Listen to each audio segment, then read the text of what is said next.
And thank you, Charlie. Charlie, that was awesome. As a former Hurricane coach, to be up here on a night that's your night, Bob's night, it's pretty special. So I will give it up for the U, but also trying to explain who Bob Mattson is. He actually, he was born in Philadelphia, so he's Philly tough, right, Dick? Philly tough, right? He was about 5 years old. He was growing up with a single mom. They were crabbing in the Delaware River. I think she might have been busy over here. Bob fell in. And he was kind of like, oh, the water, this is it.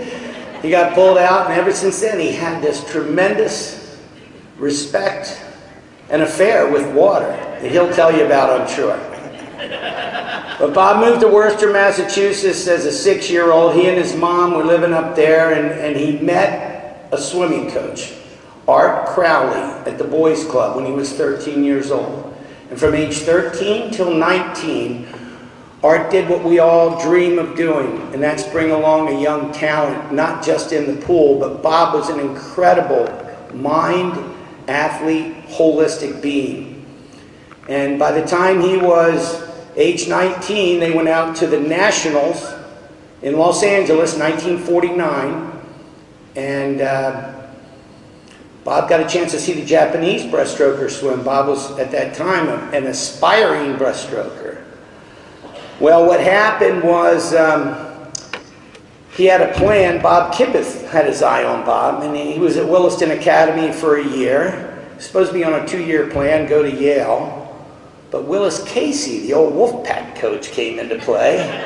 And I don't know whether it was legal back then or what the NCAA rules were, but he said, hey, Bob, you can come to summer school in Raleigh and be a swimmer with us. And that's exactly what he did, and he graduated in 4 years. He started in 51, graduated in 55, and at that time, he was the very first NC State individual national titleist in any event. He won the 200 breaststroke at the NCAA Swimming Championships.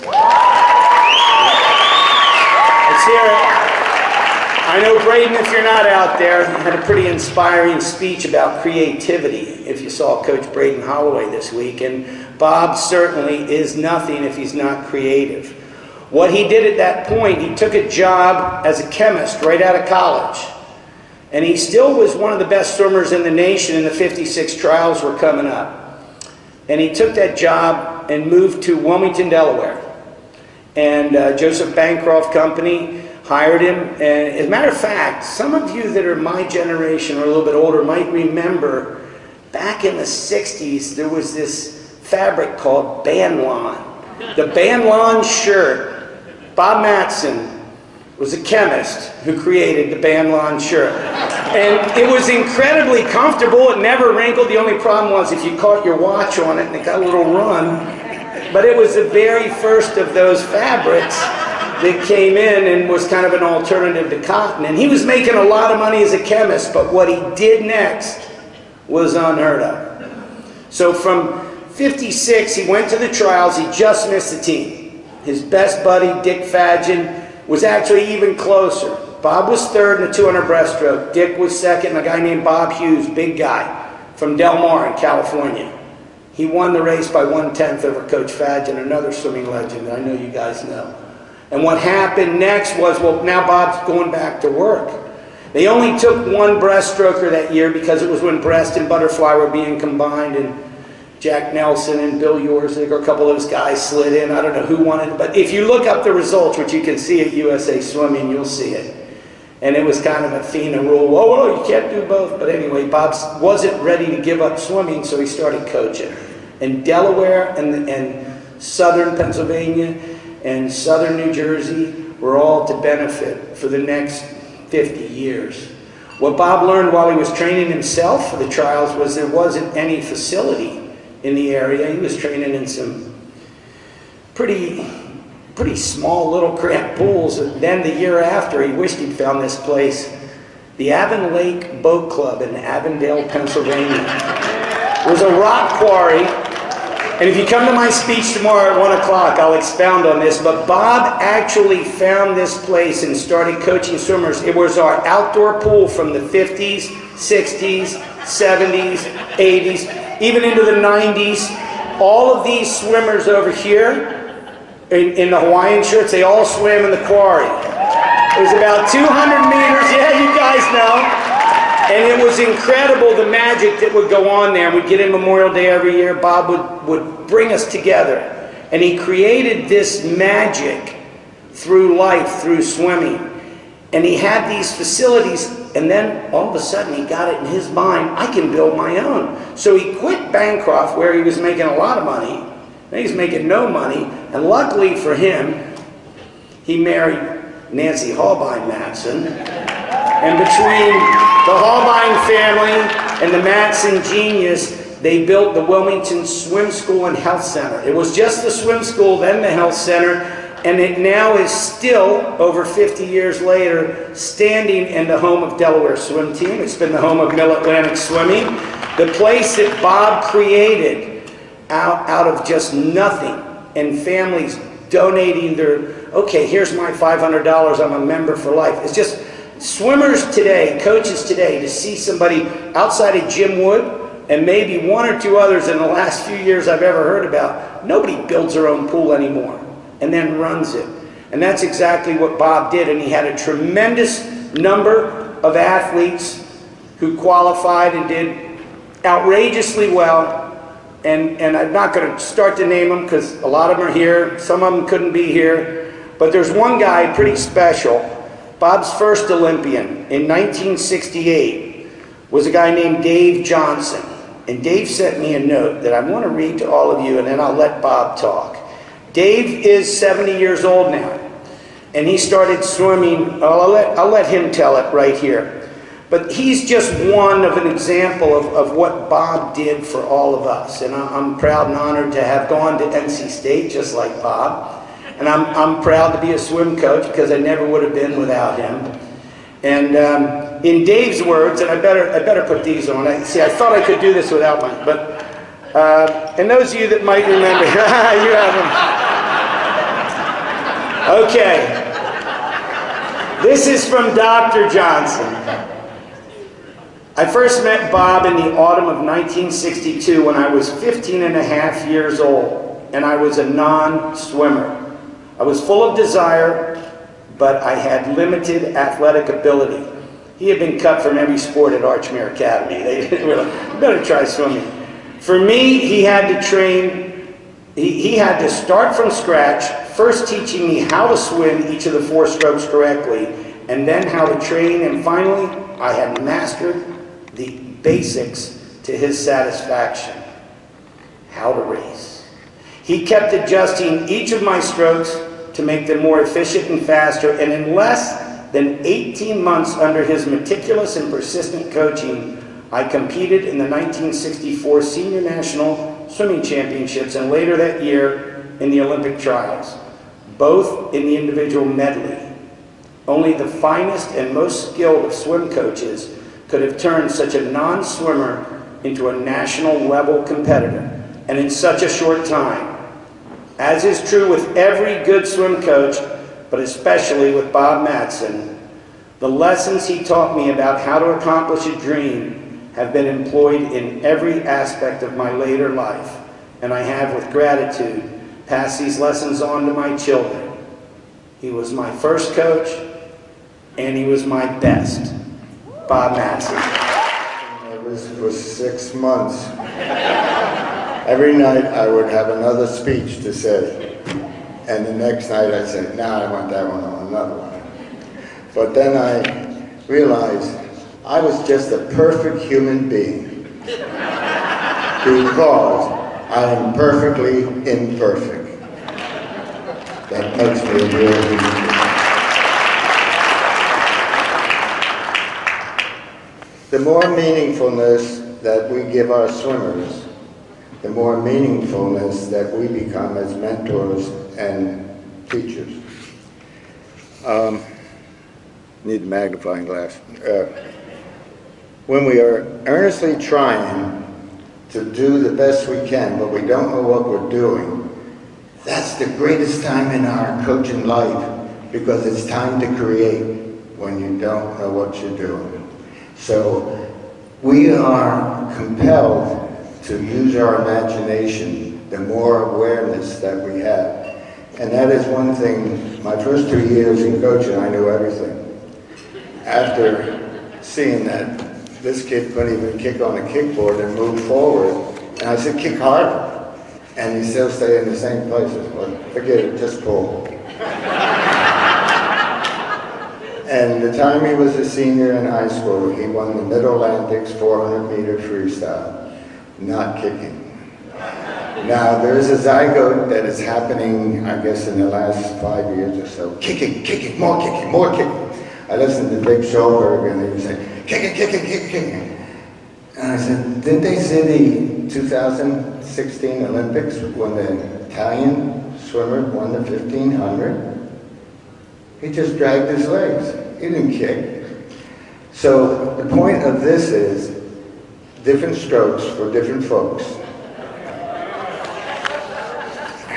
And I guess, well, anyways. You know, when we were doing all this creating of this swim facility and so forth, the Hallbein family took me, well, I came in, I was about 24 years old because I didn't know how to read when I was 10 years old. Did not know the alphabet. Did not know, but had one of those kind of lives. So I was not going to, so I went to a vocational school and took up carpentry, and somebody distracted me and I pushed this piece of wood through the saw, and so did my thumb go through the saw. And I said, well, I guess I'm not going to be a carpenter. Because the next time I went back, I put a piece of wood in and it flew out. I said, that's it. So then, when I was 15 years old, my coach, Art Crowley, I said, you know, I want to swim the rest of my life. He said, well, you'll have to go to college. I said, oh. I said, I hate school. And I said, he said, well, then you'll have to go to work as soon as you finish high school and get a job, and that's the end of that. Okay, I'll go to college. Not knowing that I wasn't eligible, because I was only eligible for one school, high school, to go to. I could have gone to the trade school, but it was just so, you know, why did I do all the things I did? I was asking myself this all this 6 months, worrying about what I was going to say. And a sense, when I was a little kid, my mother was trying to teach me a lesson, and my sister was arguing with her. She was 13, I was 6. And she's going to run away, and my mother's really yelling at her and everything, and I was like, calm down. So I was sitting up in Philadelphia in one of those row houses where the steps go into the sidewalk, and I'm on the second floor, and I said, I'm going to run away. She said, what'd you say? I said, I'm going to run away. I said, okay. She grabs me by the arms and pushes me out the door and slams the door. So I go down the steps, and I said, well, I guess I don't belong here. So I went down the corner, and I looked up that way. There was nothing there. I went down the other way. It was infinite. Went straight ahead. You know, so I come back knocking on the doors, and I didn't know which one was mine because they're all the same in the row houses in Philadelphia. And finally I said, this must be it. Finally she said, what do you want? You ran away. Slammed the door in my face, so I go down to the other corner. Look the same way. I don't belong. I really don't belong. I have a deep feeling. I still have it. That I really don't belong. That was interesting. I was telling my son, I was helping him. He was coaching at the Y. And I said, you know, I finally realized I do belong. I belong to life. He says, yes, you also belong to your mom. And I want her to stand up because if it wasn't for her, I wouldn't be here.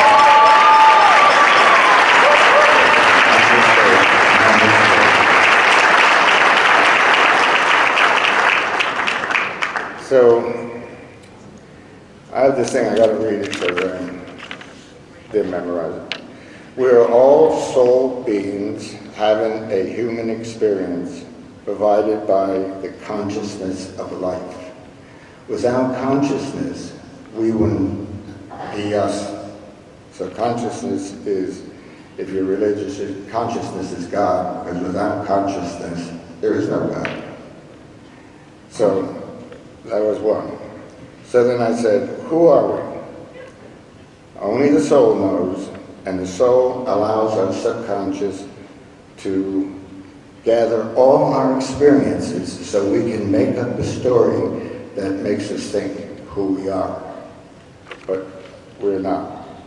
So I said,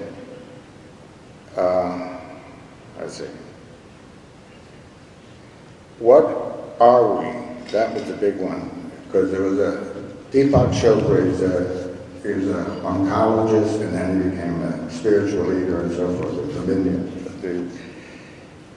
He said, when you wake up every morning and ask yourself, who are you? And what do you want to do?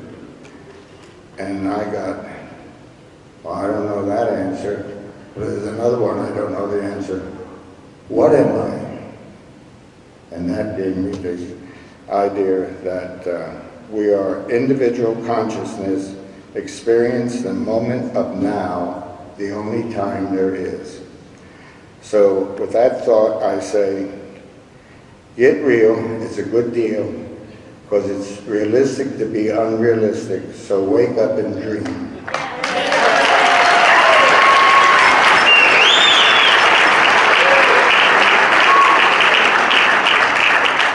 And what the All Mind family is trying to do now is create a dream of putting a 50-meter pool in the state of Delaware, which doesn't have that kind of existence. Thank you very much, and I do thank, like Charlie talked about, the board of directors and John Leonard and so forth. When I got that letter, I said, well, it's about time, and then I thought, well, wait a minute, who's in there? So I called up, and Duffy Dillon sends me this list, and I go, oh, well, how the devil did I belong? Then I looked at the criteria, and the last one was, did I create something in Delaware that meant something to competitive swimming? And I did. So thank you very much.